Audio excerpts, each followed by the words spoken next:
కృష్ణ ఏంటిది? ఇంట్లో అంతా బయటికి వెళ్ళారు. అయితే ఏంటి?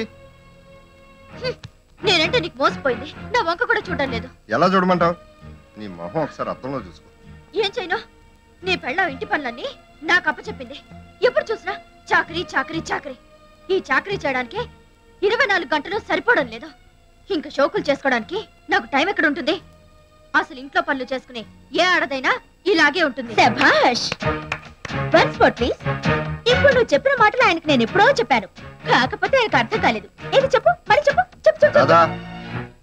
నేను ఇలా షోకులు చేసుకోలేదనేగా మీరు దీని వెంట పట్టారు. ఏంటి నువ్వు మాట్లాడేది? నిజం. నిప్పులా నా గుండెలు కాల్చేసిన నిజం. మీ ఇద్దరి గురించి ముందే నాకు తెలుసు. మీరిద్దరు ఫోన్లో మాట్లాడుకోవడం నేను విన్నాను. నేను ఏడ్చి మిమ్మల్ని తిట్టి అల్లరి చేసుకునే రకం కాదండి. మీరు బయట దీన్ని కలుసుకునే వీలు లేకుండా ఇంట్లో తెచ్చిపెట్టాను. జబ్బు చేసినట్టు నాటకమాడి పనులన్నీ దీనికి అప్పచెప్పాను.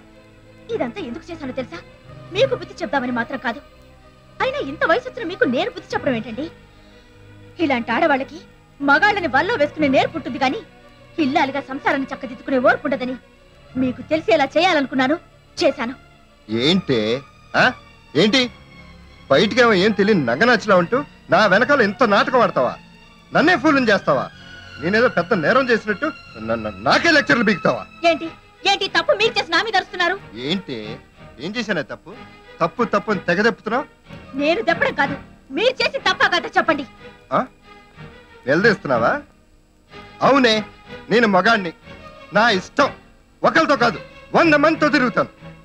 అదే మాట నేను అంటే నోరు ముసుకునే ఉన్నానండి. 10 మందిలో కొంత తెడిస్తే మీ పరువు పోతుందని నోరు ముసుకున్నాను. ఇంతవరకు వచ్చాక ఇంకా నోరు ముసుకుని పడున్న అవసరం నాకు లేదు. లేకపోతే ఏం చేస్తావే?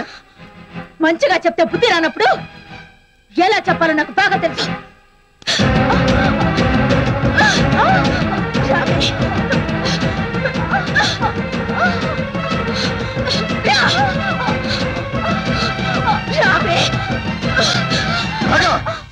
నీకేనా పిచ్చెక్కిందా? అవును, పిచ్చెక్కింది.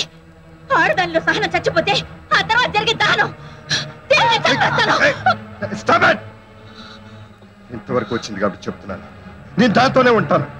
నీకు ఇష్టమైతే నోరు మూసుకుని ఇంట్లో పడుండు, లేకపోతే నువ్వే బయటికి పోవే.